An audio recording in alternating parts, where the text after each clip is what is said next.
You know these hadiths that talk about whether or not there's, that there's more women in hellfire than men?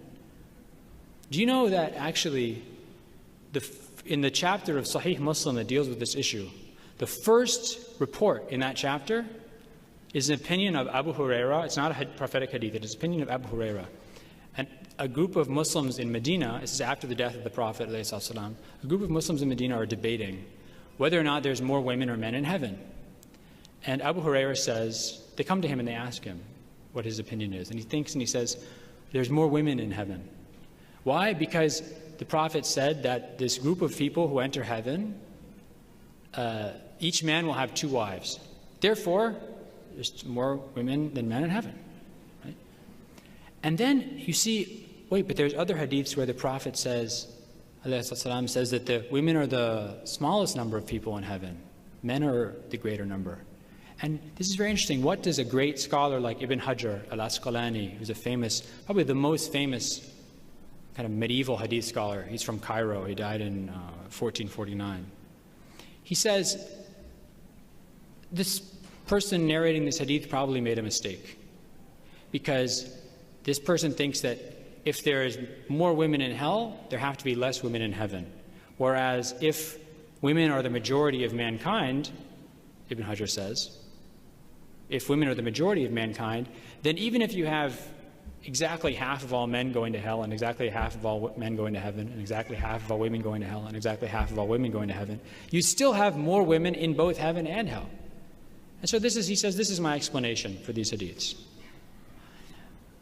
He's very flexible, and in fact Muslim scholars were always very flexible when they were dealing with these issues, because they knew they were dealing with the realm of the unseen, the afterlife, which none of us can ever possibly understand.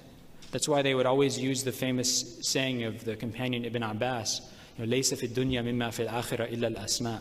There's nothing in this world that's in the next world except names. The only thing we know in common is names. We can't possibly understand the details or the exact nature of the afterlife. But why is this important? Because this is the kind of things that Muslims become obsessed with when they find these hadiths. Oh, the Prophet, this is a misogynist hadith, this is a sexist hadith. No, it's not.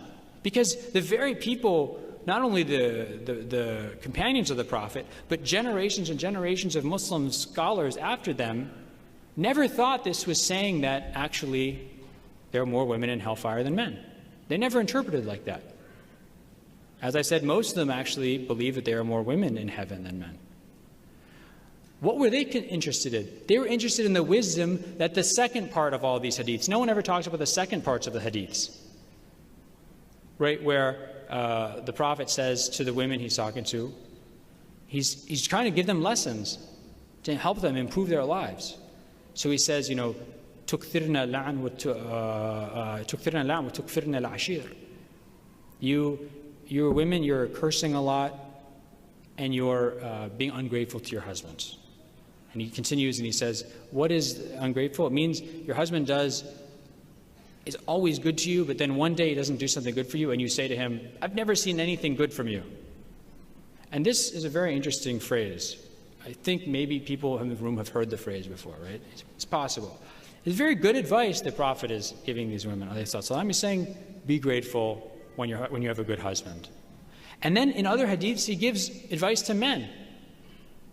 And yet we still are obsessed with these, with our own, because of the worldview from which we come, we're obsessed with reading these hadiths through this kind of, what sometimes people call a hermeneutic of suspicion.